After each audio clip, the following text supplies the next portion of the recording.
on earth is that? Glick, status report. It looks like a bird? No, it looks like a plane. Actually, it's temporal displacement. It's actually your podcast. Oh, okay. Glicks, open comms. Okay, what is happening here? Where are we? Glicks, give us a situation report. Currently, we are on the planet Geekery. Be warned, our impossibility drive may cause distortions as we traverse this land. Impending impossibility engaging in 3, 2, 1.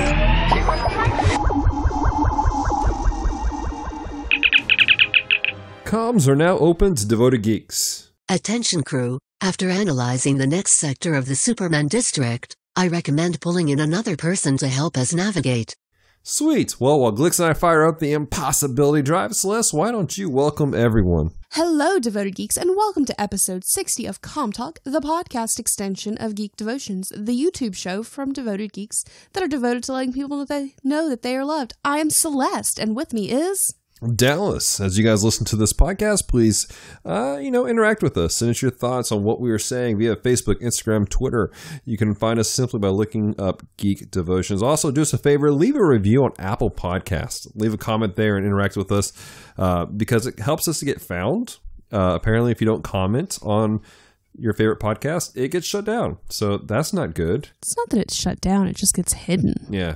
So, hey, comment leave us some reviews. Also, we are posting these on YouTube. If you're listening to this on any other podcasting device but YouTube, we do post these on YouTube. And so we have a pretty extensive comment section. We have a couple people who leave some great comments there. Yeah. Dale left a great comment on it last time. And I love how this dude thinks. He brings so much depth to our community. He does. So I want to encourage everybody to check it out on YouTube, I guess.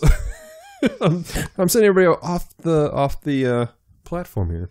All right, well, let's get down to business. We're not defeating Huns. Oh, man. All right, well, what are we doing? What is happening here? So can you explain to everybody what's happening with our impossibility drive? So our impossibility drive, the drive that allows us to go all over the planet Geekery at will, randomly. Traveling at super hyperspace.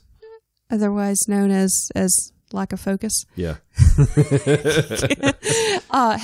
is on the fritz. So we're trying to fix it, and as we're fixing it, we are slowly going through the Superman district. Right. We're kind of traveling bit by bit. Started off with Retro Rewind podcast with Superman 1970 something or another. It was Superman 2. It is episode 166 on their website. Right. RetroRewindPodcast.com. And then we decided we're stuck here, so let's just talk about this. Right. So we've done the Max Fleischer.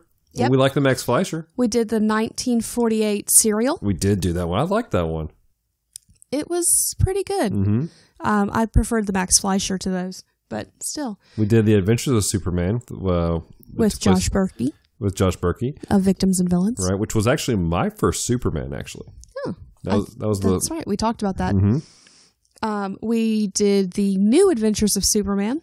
Yes. Which neither one of us cared for that one, did we? No, not really. No, that was the one we really disliked. Yeah, it was the Terry Baby comment that just threw us. Oh, Lord. With the pterodactyl. Ugh. We did Superman not Superman. The whole thing is about Superman. Yeah. We did Superboy most recently, and we didn't particularly care for that one either. Our subtitle for the episode was Super Awkward.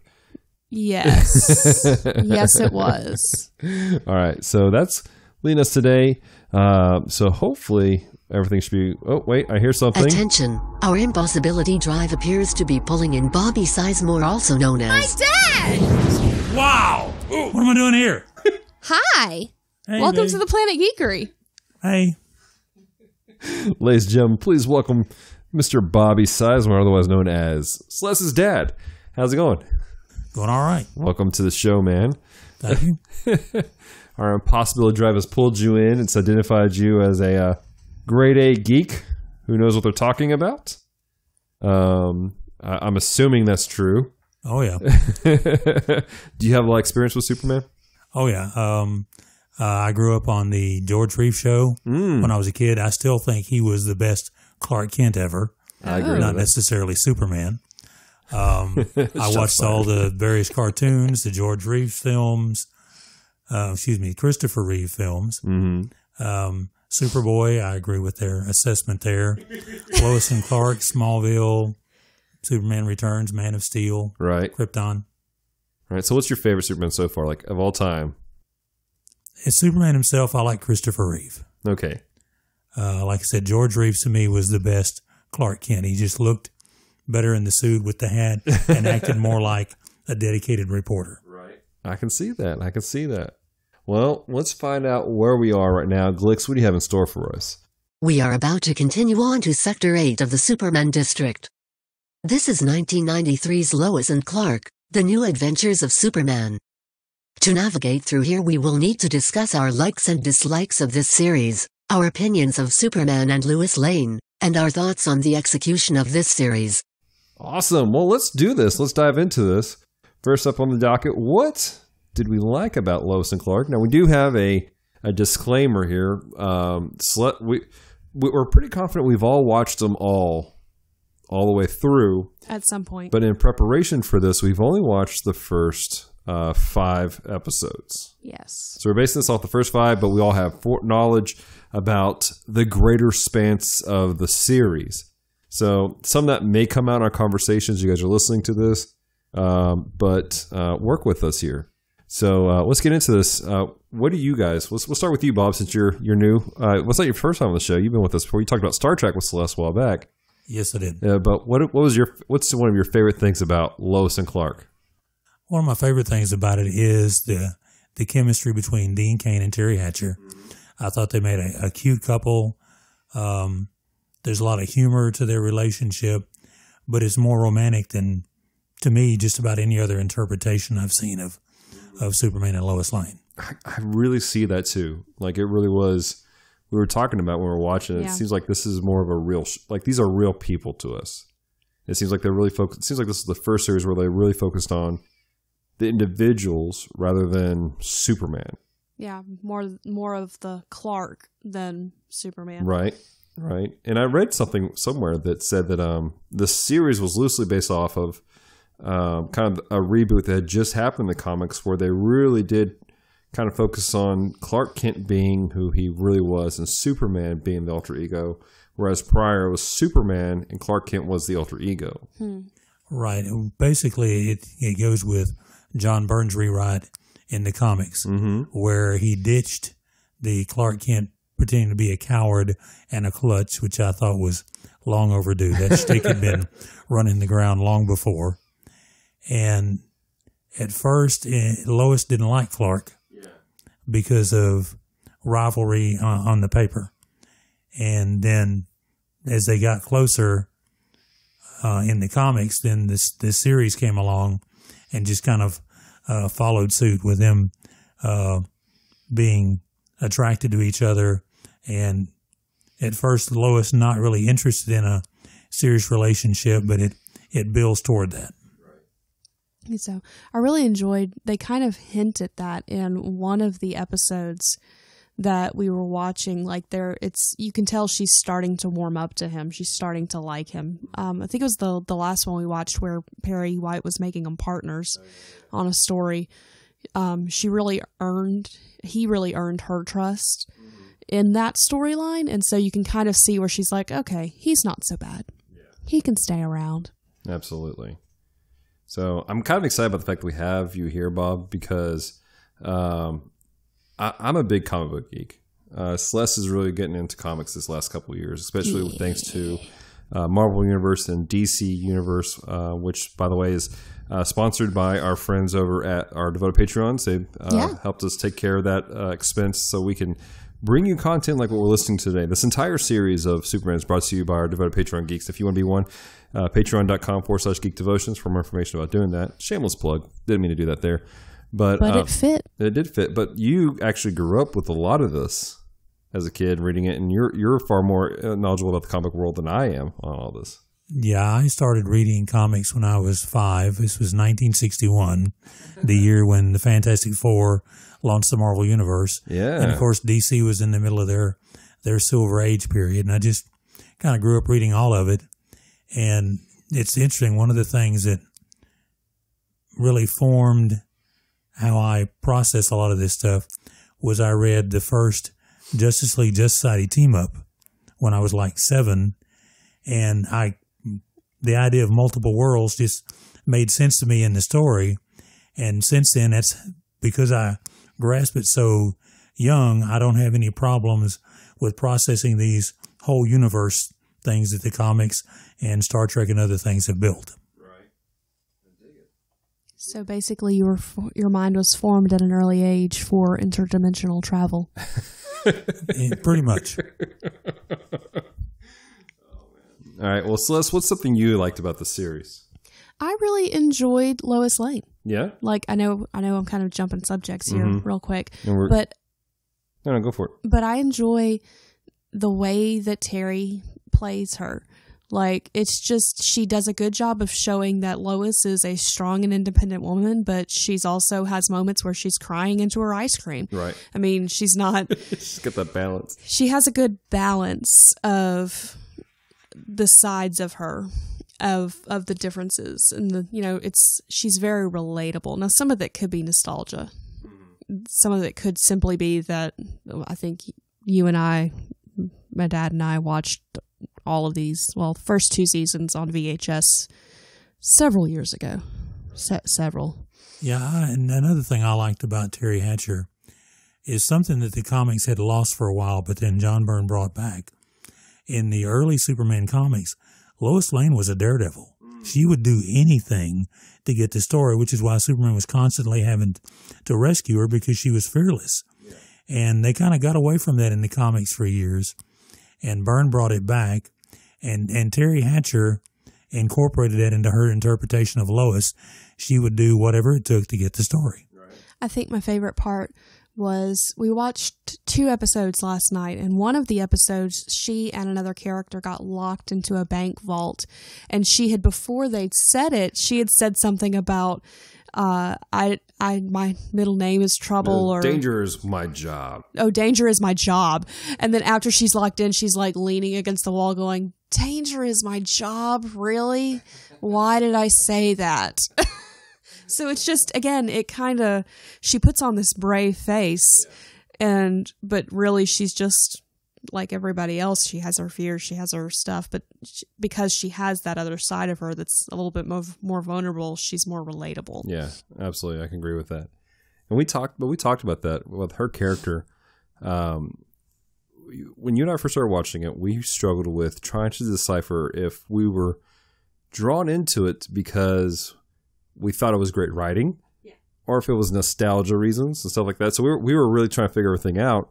And we were talking about the Lois character, and we were kind of struggling with what's the word I'm looking for? Kind of her actions. Like she just seemed so mean and vindictive at the time, and I was trying to figure out if that was real. Like, is that what society was like? Did she have to be that with the time period at the time? So I did some independent research, and I called my mom, who was a professional back in the 90s. Like in the late 80s, early 90s, she was traveling around the nation and seeing clients, making sales for the company she worked for and everything. So I was like, did you have to be like tough and mean like that? She's like, well, to be honest, you kind of did a little bit. She, even though, how'd she put it? Some people were enlightened, she put it. But she still put with guys who were like trying to hit on her and stuff like that. So she had to be tough at the time. And so there was a level with this show and with Lois and everything where it really was encapsulating what the 90s were like. It was real life for people. And I think that added to why we like the series. Yeah, I think I definitely agree with that. But I also think that there was, especially in that first episode that we watched, there was the fact that we were kids in the 90s that pulled us in. I don't know about you, but that first episode was about the spaceship that blew up. Yeah, the messenger. And which obviously for us, when we heard about them, like the messenger and it exploded, we're like, whoa, like the Challenger. Yeah. Like I was wondering if that was on purpose. I'm sure it was. Try to relate to the present time. That's one thing about long-running characters like Superman and Batman, is you have to kind of reinvent them for each time period. Otherwise, you're going to lose your readership. Yeah. So, well, I'm glad to hear that you thought that it was on purpose, because we thought it was as well. Now, was it you that was telling me that the entire sphere of DC Comics, their history is supposed to be within a 20-year time period? Is that what that was? Well, at one point they were saying 20 years, but of course in recent years they've shortened it. Oh, yeah. After the new 52, it's all been 5 years or so. Marvel does the same thing. They have what they call a sliding time scale, so that everything is supposed to have happened recently, and any topical references to a specific period are to be ignored later on. I got you. All right. Cool beans. So, was there anything that we didn't like about the series? Like the crickets are roaring in the background. The only thing I really didn't like was there were several of the classic villains that were never used on the show. I mean, I liked Lex Luthor as the corrupt billionaire, although he shouldn't have had hair. I was wondering about that. And then, of course, they had Mixias Pitalik on the show.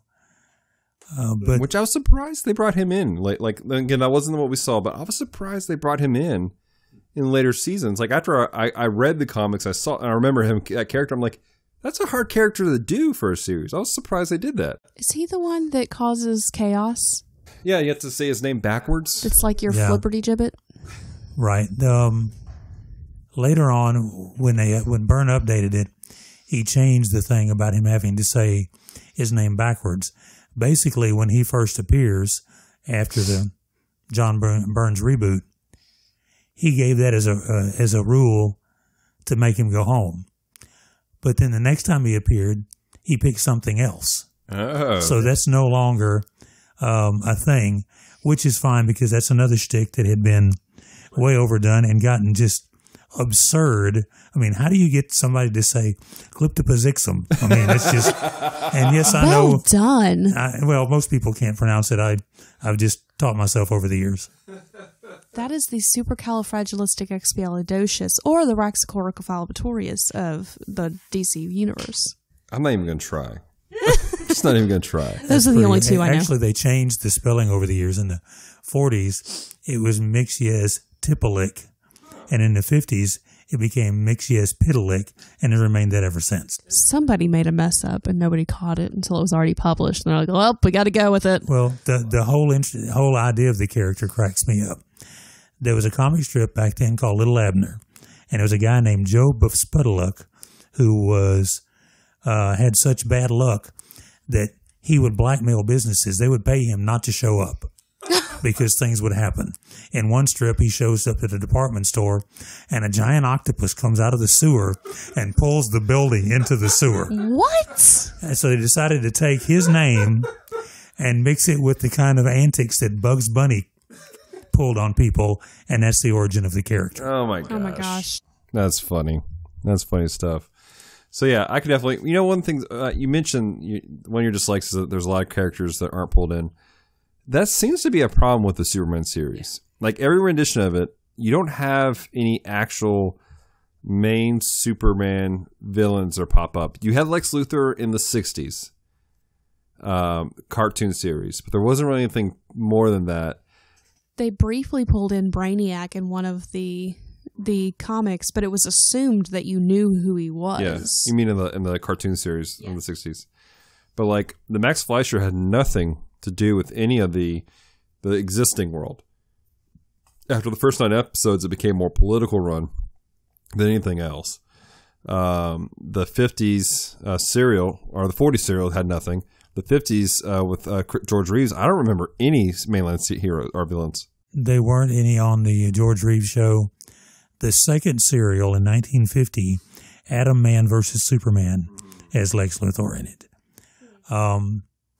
And then the Smallville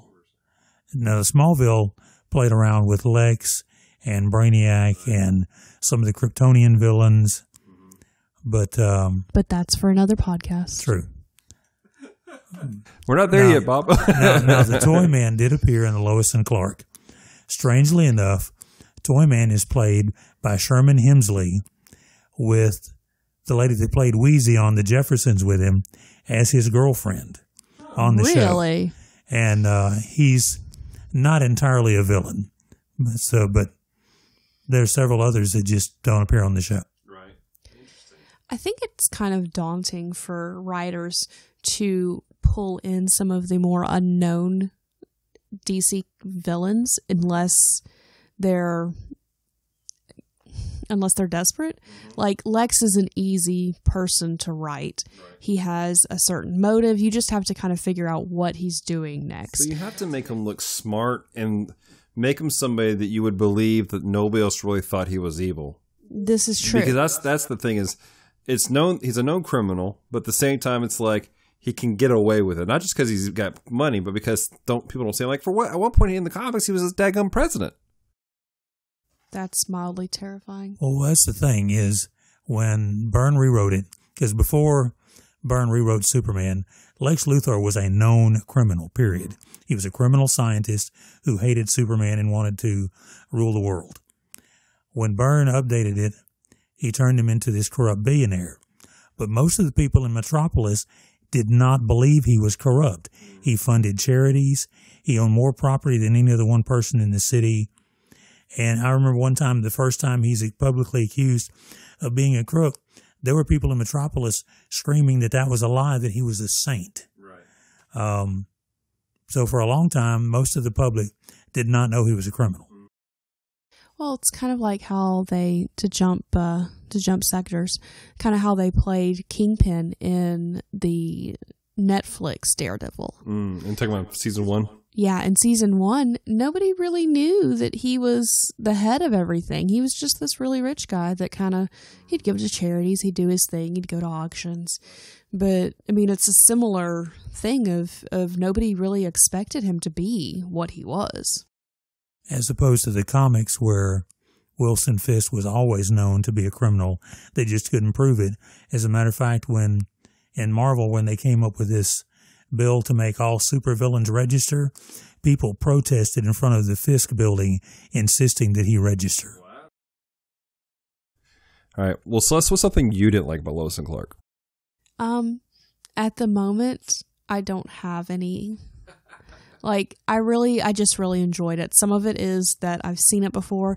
Some of it is that it's just so much better than Superboy.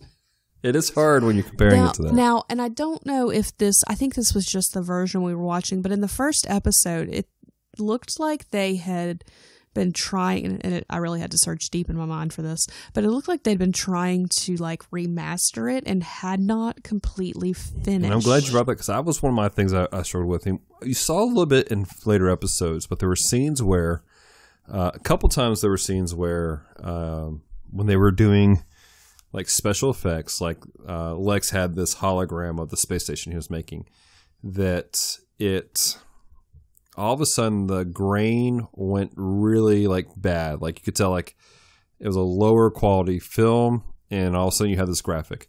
Or anytime Clark was doing something in super speed, the quality went down, and I couldn't tell if that was because they were remastering it. And going back, because we watched it on the DC Universe app, and you can kind of tell it's been remastered a little bit. It's cleaner, it's crisper than what it should be from a 93 TV series.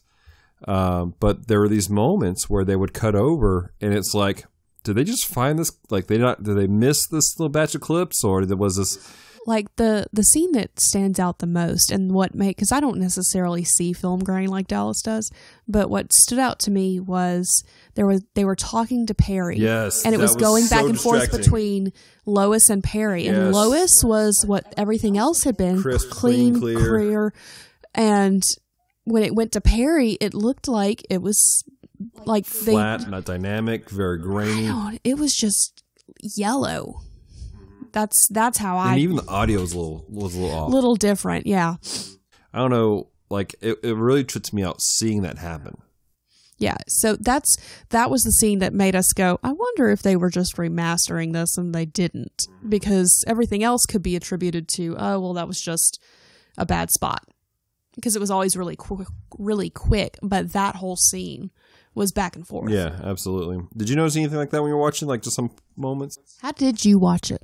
Well, I watched it on television when it was originally broadcast, and then rewatched it, like you said, on VHS and reruns on different channels.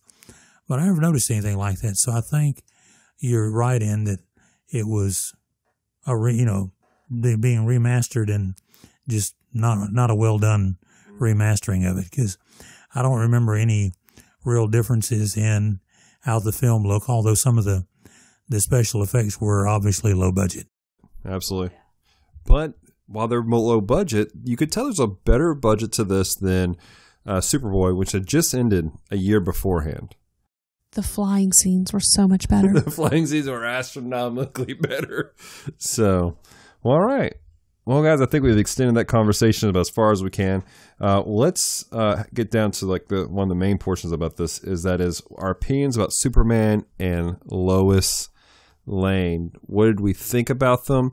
And they're, as you know, were they good renditions of the characters? Were they bad rendition characters? And we can think back to the previous stuff, not Smallville forward, but from this backwards, how it compares to the previous ones. So Celeste, we'll start with you. What were your thoughts on Superman? And because this is such a different series, I would say what's really bringing in also Clark Kent. I think that this is one of the better renditions of Clark that we've seen. Like, I know that in the original movies we said that the actor played a better Clark than he did Superman.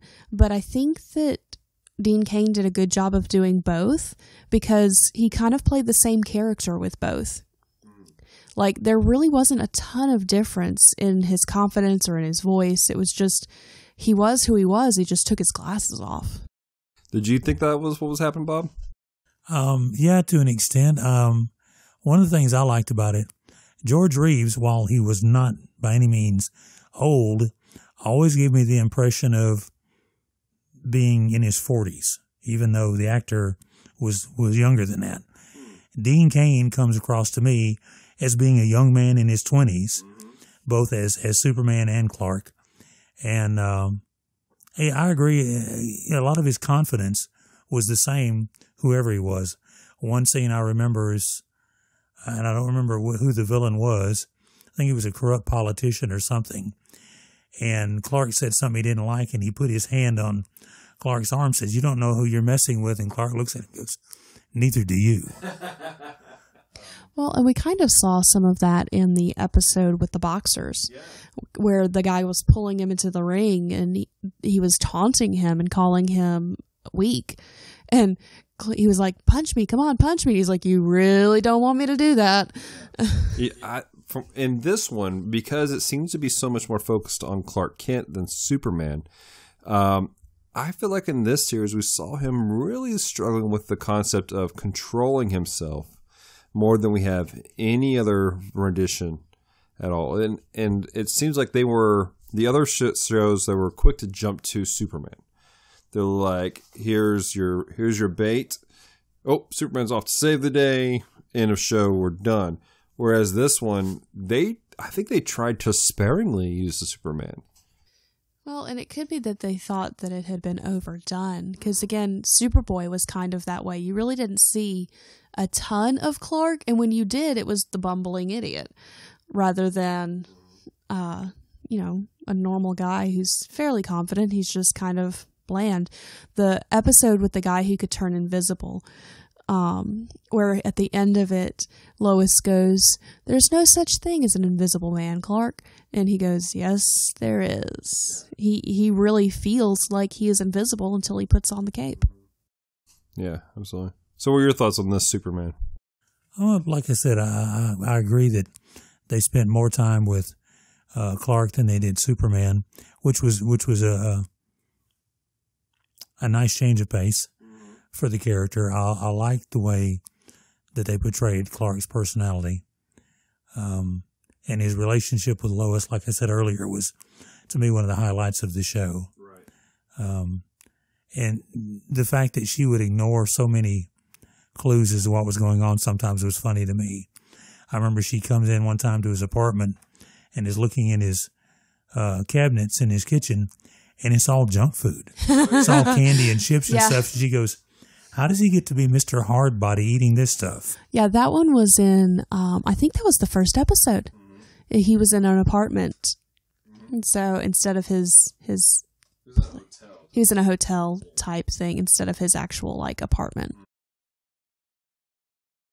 I'm agreeing with you. I really enjoyed him as Superman. I don't know if he was the best Superman because I didn't see a distinction between him and Clark for the most part.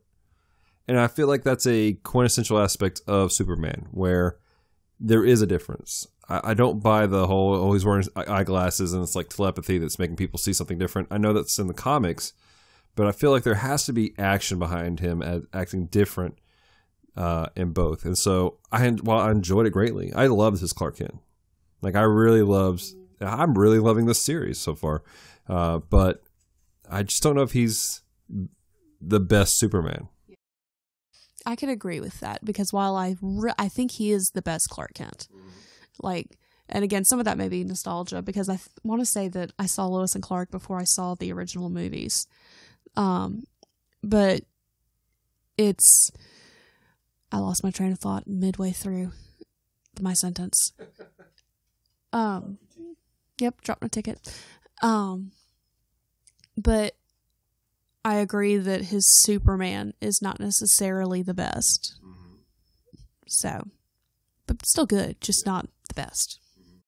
So if we had to rank him, like from all the Superman we've covered so far, from all the way back to the 40s, going up through George Reeves, the Fleischer, the 60s, Superboy. The way you said that, though. Christopher Reeves, this one. How do we rank him as a Superman? I would put him as number 2. Christopher Reeve to me is the best. Dean Cain, George Reeves, Bud Collyer, who did the radio show and the voice for the Fleischer cartoons, and then whoever did the voice in the 60s cartoons, and then Superboy. Both of them, because there were 2 different actors on Superboy. Didn't like either one. I'd heard about that, actually. We only watched, 3 episodes for it? Did we watch 5? We watched all 5. Because that was one of the ones, and we'll get into this later, about the mishap of placement of episodes. Oh, that's right. All right, well, what about the Lois character? What do we think about this Lois Lane? I think that this one is the one that I based everything off of. I think she is who, in my mind, I'm thinking of when I compare all of the other Loises. So, and again, it could just be that this came on Nick at Night years ago and I watched it, and so that's how it got cemented into my mind. Because I know it came on Nick at Night at some point, and so did the old black and white ones. So those 2 Loises, I think, combined are what? I think this Lois is probably the most rounded Lois we've had to date. What do you think, Bobby? I would agree. Like I said, I grew up on the original show. There were 2 Loises on there. Right. There was Noel Neal, who played in the serials. Then when the TV show started, Phyllis Thaxter played it the first season. And they dropped her and brought Noel Neal in for the rest of the series. Noel Neal was good at the career part. She was determined to get her story, always dressed like a businesswoman of the time period. But the romantic side of the character was lacking. And that's what I think that Terry Hatcher did the best, was combine the 2. Margot Kidder, I like Margot Kidder in the Christopher Reeve movies to an extent, but it's like she never got far enough with either side of the character for me. She never went to being the career woman. One of my complaints about her interpretation of the character was she couldn't spell. She's constantly asking people how to spell something. How does a Pulitzer Prize winning reporter not know how to spell? And then they would do the romantic part up to a point, but then for her part, to me, it seemed to get sappy. She just screamed too much. So I think we're all in agreement. This is probably the best character fleshed out wise version of Lois. Just in the first 5 episodes. Just in the first 5 episodes, and we see even more dynamic out of her in later episodes as she matures as a character. when, getting into marriage and stuff like that. We see her deal with real life struggles, real life issues. We see her, like in the first episode, we see her like, the mean, angry type of woman who's like, get away from me, I don't need anybody, to sitting in a bed crying with a bowl of ice cream. And you see this range of it, and she's like you can see that that's a real life woman who's trying to deal with society, and not just shutting out everything, but dealing with her emotions the best she can. Which happens to be sappy movies and ice cream for her. And then we even see moments where, like, she'll be in the newsroom, and you see this breakdown where she's the facade has come off, and she's dealing with something in real life, and then she's coming back and functioning as a human being. Yeah. Like, I feel like she's the most relatable Lois we've had to date. The episode they did where it had her dad in it, and they deal with the fact that she and her dad don't get along because he just wasn't there, and then you deal with the fact of the person who kind of was a dad figure to her, even though they don't say it, has died in front of her. And so just watching her process all of that really was interesting to watch. And again, this is the first 5 episodes. This is not the whole series. So I mean, we're already seeing some good character depth with her in that. Absolutely. I agree. All right, any last thoughts on Lois and Clark or Superman as far as if we thought they were good or not? Overall, I think the two of them made the best couple of anybody cast as the two characters. They are cute together. I ship it. I'm glad you ship it. We'll let the writers of DC know. Since it was the name of the show. We should put that Lois and Clark guy together. But yeah, I agree. I think that romantically they were the best that came together. Reeves and Margot, they seemed wooden at times. With some, like, the relationship jumped so quickly in the second movie, in Superman 2. Like, it went from 0 to 100 overnight, it seemed like. And so I didn't really care for that. I think that's the third movie you're thinking of. No, it was the second one. Was it the second one? It's the second one where he gives up his powers and literally takes her to bed. Why did I think that was the second one? Or was the third one? No, the third one is the one with Richard Pryor trying to make artificial kryptonite. Oh, okay. Although on Supergirl, they redid one of the scenes from that movie where the evil version of Superman goes in the bar and is thumping peanuts. And they're going like bullets and shattering the bottles of booze behind the bar. They redid that scene on the second season of Supergirl, literally where she's doing the same thing. Nice. Well, guys, we're going to take a quick commercial break, and we'll come back from the commercial break. We're going to do kind of a breakdown. Is this a good Superman series to recommend to people? And then we'll do some final announcements. So see you guys after the break. Hi, I'm Francisco from the Retro Rewind podcast, and as always, I'm joined by... I'm Paul J. Powers, and they call me the Master Interrupter. Yeah, I wonder why. It doesn't matter, because you're listening to Comm Talk. Comms returning to normal stasis in 3, 2, 1. All right, and we're back from our commercial break. Hope you guys do us a favor and check out those individuals. We really like them, we care about them, and that's why they're our commercial break. So that being said, let's get into one of our major questions. And this is the question we ask every time we do one of these shows. Is this a good Superman to introduce people to? If, like, you got a person in your life that's like, hey, seen the Superman thing, kind of want to get into it. What's a good place to start? Is going, hey, check out Lois and Clark, the new adventures of Superman. Is that a good place to start people off, or is it not? So we'll start with you, Bobby. What are your thoughts on this?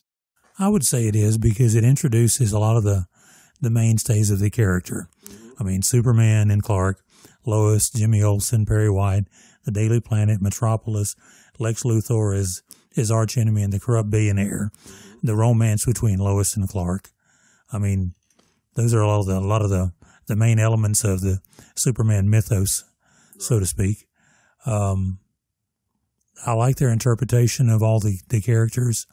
One of the things that was always funny to me is the original series in the 50s, Perry White's famous expression was "a great Caesar's ghost." Right.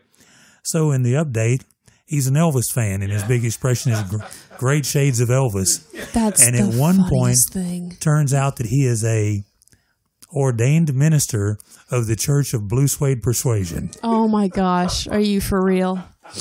Yeah, he was going to perform the wedding when they eventually got around to it, and is interrupted by the guy who used to play Bosley on Charlie's Angels, playing an angel who actually performs the wedding ceremony. Because we don't know. That's awesome. That's just awesome. I agree. This is a great one to introduce. You meet most of the main players. You meet the Mod Pa Kent. They were great. Like, I liked the whole dynamic of him calling them and talking to them and then flying home for dinner once a week. And just I was cracking up when one of them was on the landline, one of them was on a cordless, and they're in the same room and talking to him. And it's just, it was funny to me. Right. So they did a really good job. I enjoyed Jimmy Olsen. Yeah. Like, I really enjoyed this rendition. He was less kid, but it more like a full-fledged character. Yeah, they really kind of fleshed him out a bit. Which is funny because he's actually younger than the guy who played him on the show in the 50s, who very much acted like a kid. So, but he's also just fleshed out. I think that's what I like about this series is everyone seems fleshed out. If they're not, they get fleshed out eventually in the series. And so jury's still out on Cat Grant. Jury's still out on Cat Grant. You're absolutely right. I forgot about her. I will say that even though she was trashy deliberately, I liked her better than the businesswoman version on the Supergirl show. Really? But that's just me. See, I kind of preferred her character as the businesswoman on Supergirl. Not that I had a problem with her as a businesswoman. I just didn't really care for the way that Callista Flockhart played it. Gotcha. Oh, yeah. So, I don't know. Every time Chris, whatever her name is, was on the screen, I was waiting for a dancing baby to happen. What? Yeah, she first got famous on a sitcom called Ally McBeal, where you could see her thoughts and her imagination. And one of the things that was real big was this CGI animated dancing baby. What? Yep. And everyone listening goes, well, we know what time frame Dallas grew up in now. Alrighty then. You said Callista Flockhart. I thought she was on Felicity. No, that's somebody else altogether. It's she has so much hair. Carrie somebody. I forget her name. Carrie Russell? Yeah, that's it. And apologies to Harrison Ford if he takes offense at any comments about his wife. If Harrison Ford is listening to this podcast, he can take offense to whatever we say if he wants, because he's listening to our podcast. Harrison Ford, please leave a comment. Yeah, true enough. Let us know you're listening, Harrison. Oh my gosh. So, yeah, so I think we're all pretty much in agreement that somebody comes to us like, hey, where can I start off with? This is a great, like, out of all of them, this is the first one where we put in the first episode and we're like, we don't want to leave. Like, we don't watch this. It's last time we watched these together on our lunch break. And we're like, we don't want to leave now. We want to, like, some of these we've been like, geez, please let it in. We'll watch another episodes later. Please be over. But this one, we were like locked in from the word go. I have to wonder if part of it is because it was an hour long. They had the time to flesh things out, to do a full-fledged story. Because if you look at it, while everything is connected, each story is summed up in its hour. And it's not, I mean, it's handled. There's some things that carry over, but it's mostly like relational and people, not villains, at least not in the first 5. I will say this, and I think this should be a fair warning for anybody who goes to watch it. There is a little bit of episode misordering in this. Like, that's what it feels like anyway. You watch the first episode, and it's dealing with the first appearance of Superman. He's getting his suit, all sort of stuff. It's a special hour-and-a-half season premiere mini-movie type of thing. And then the second episode, you have this weird government agency comes in, they're trying to shut them down. Like, we want to know where Superman is. You have all the goods. Tell us now. And then the next episode, it seems like it takes more right off the first episode and them trying to piece together a story about Superman and who he is. Yeah. Like I felt really jarred when I watched it. It was a little jarring, but when we looked on the internet, because everything's on the internet, it said that was the correct order. Now, because Superboy did that. Superboy put what should have been the first episode, like at episode 5. Yeah. And when we looked up online, they said that, yes, that was supposed to be first episode, but for protection reasons, they went ahead and put it later on. Of course, that really killed Superboy for me, to be honest, because that first episode where they're like, who's this strange visitor? Like, you've been hanging out with him for 5 episodes now. But it was a bit jarring to having that. But even with that jarring in Lois and Clark, I thought it was good. I think the problem there was not that the episodes were out of order. I think it was just the writing. They didn't make it clear that the government showed up like immediately after he appeared and not after he'd been around for a little while. Right. Which is possible. All right, cool beans. So, any other thoughts on Lois and Clark before we close this out and go into any final announcements that we may have? Just that the episode where they finally get married, which is farther than my co-hosts here have watched so far. The title of it cracked me up. The title of it was, Honest to God, This Time We're Not Kidding. Oh, my goodness. I remember when that happened, when they did that episode.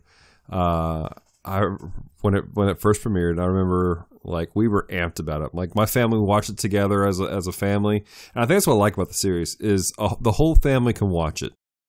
It's not too kiddie. Like I don't know how many adults can handle the one from the 60s, but it's not too kiddie. It's not too adult like what we have sometimes nowadays with TV series. The whole family can watch this, and that's what it was. My whole family came down. And we watched Superman, Lois and Clark Superman, every week. And I remember when they got to the wedding, like we were excited about it. We was like, this is an event. Like it was like watching a movie event for us. And I like how they timed it. It was broadcast the same week that the comic book Superman the Wedding Album came out. Yes. Which I think is, I'm curious, maybe you know this, Bobby. It feels like this series felt more connected to the DC comics. Like it felt like guys who work on the comics worked more with this than some of the previous renditions that we saw. I would agree. Probably all the versions afterwards as well. Yeah, absolutely. I think that they realized that if they connected the two, people would be more likely to buy the comics, or people would be more likely to watch if it was similarly connected, because that's part of the interest of watching something like that or reading the comics is when you watch something you're like, oh well, what did they do with this in the comics? Or when you're reading the comics you hear about something coming out, oh, I really want to see this fleshed out. It has a symbiotic relationship. We just finished watching Spider-Man Into the Spider-Verse, and I'm going, man, I need to go back and read some Michael Morales. I need to read the end credits of Into the Spider-Verse. I'm like, I'm going to go read some Spider-Man 2999 right now. But I feel like this does that. Like this makes me go, I want to read the comics more. Yeah. Like I wasn't a huge Superman fan. I enjoy Superman. I enjoyed Superman growing up. It's no secret in this podcast and in our show that I'm much more of a Batman fan. But this makes me I want to go read some Superman right now. There are other characters that one-on-one individually that I like better than Superman, but to me, he's the character that built the entire industry. I mean, it all started with Superman. Right. Batman and all the rest were created to cash in on what was a new phenomenon. Phenomena. Transitioning into announcements and other things that you guys need to mention. Okay, now for the announcements. We are about to take a trip to Richmond, Virginia. What? To go see a penguin. Penguin? A penguin. He's a pastor penguin. Our friend, Pastor Susie, the first online church Twitch pastor, is hosting a con called Squad Con. He does this every year, and this year he has invited us to come. Yeah. And so we are coming. We're going to have a booth. We're going to hold a panel, maybe. A workshop type of thing? Workshop-y thing. And yeah, so we're going to be there. So if you are in the Richmond, Virginia area and you are going to SquadCon, or if you are curious about SquadCon and want to come and see us, you can do so. Also coming up, I forgot the date. You're going to have to bring it up for us, Celeste. We have our Devoted Geeks Together happening here in June. And this month's Devoted Geek Together, we're going to be going to the library. Everyone goes, ooh, exciting. But this is actually kind of cool for those of you who aren't like just really big into books.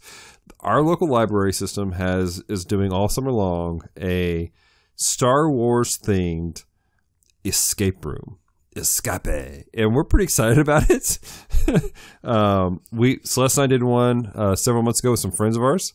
And so we're pretty excited about being able to do this again. The date for that is June 29th, and afterwards we will be meeting up at Larry's Pizza. Yes, I love Larry's so much. Larry's is fun. So we're super excited. Hey, if you want to be part of that, we do have an event page on our Facebook page, facebook.com/Geek Devotions. Make sure you check that out. It is the escape room portion is RSVP because there's only a certain number of people who can go through it. We've tentatively reserved 3 slots, but we need to know if you're going to come and be part of the escape room experience. If not, then you can meet us at Larry's. We do like to kind of have a head count for that, but it's not as imperative as going to escape room because again, there's limited slots for the escape room. Yes, and so if we don't have as many people as we have slots for, then we will give up one of our slots so that somebody else can do this because this is a service for everyone and anyone part of the library system. Also, we're going to be at GeekCon this year in August. We love GeekCon. It's one of our favorite cons we do, most because it was our first con. Up until SquadCon, it was the only con we do. Well, we did the Anime Con. We did the Anime Con here locally. Which has not announced a new date this year. No, that's weird. We better figure that out. But we're going to GeekCon, and we're super excited about it. Love it. Greg Adams is kind of the guy who is heading it up. And does a great job every year. He does. I mean, phenomenal job. Dude busts his tail side every year. This year, there's some really cool guests coming to GeekCon. We got LeVar Burton, Dadgum Reading Rainbow, Dadgum Geordie LaForge. Yes. He's going to be there. The reason that every kid took those banana clip things and put it over their eyes. What? How did you first see Geordie? Like, you think Geordie? You think of him. What do you think of him? I think Reading Rainbow, but I actually knew about LaForge before I watched any of it. It was kind of just on in the background of the house, and so I'd see this guy with the thing over his eyes. I'm like, oh, that's weird. But I was a kid and too little to really watch it, so it's a fleeting memory. So Reading Rainbow is really the first. How about you, Bob? What was your very first? Or when you say LeVar Burton, what do you think of first? Well, I'm Geordie LaForge because I'm a Star Trek nut. See previous episode of Comm Talk. But I'm familiar with Reading Rainbow. But even before that, I saw him. First place I remember seeing him was in the miniseries Ruiz. Yeah, that was. He has I got to give it to the man. He has a span of actor chops. I mean, like he's done very hard, dramatic stuff like Roots to something kid and lighthearted like Reading Rainbow, all the way to sci-fi adventures such as Star Trek. And apparently, he was the voice of one of the Captain Planet people. He was. What else is? Oh, and this is for all you otakus out there. We got like half the cast of Dragon Ball Z, which I'm amped about. I'm hyped. I think everybody but Goku. Everyone but Goku, just about.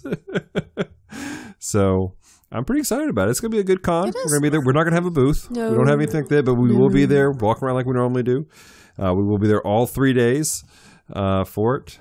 We managed to score some awesome VIP passes on a great discounted price. Yay for pre-sale. Woo! So I think that's all of our announcements that we have going on. Bobby, thanks so much for taking time to be part of this today. We really appreciate you being here. Thank you for giving Celeste her geeky roots. We really appreciate it.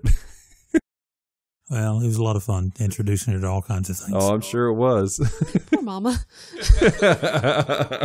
Just for grins, what was your favorite thing to introduce Celeste to? Your favorite geeky thing? I think Star Trek itself. I mean, we watched, first we went and watched the first of the new Star Trek movies by J.J. Abrams. At the midnight showing. Right. And then we watched the original series with William Shatner and Leonard Nimoy. In Order of Stardate. Right. That's something I do. When I read any of the books, I figure out where it fits. And I've got a notebook that I keep it all written down in. So many notebooks. All right. Well, Glix, what is the next sector that we're going to be traveling in? Our next sector will be 2001 Smallville. All right. I'm excited about this. I remember Smallville. I didn't get a chance to watch a lot of it growing up because when it came out, I had a job. And so I wasn't able to watch it.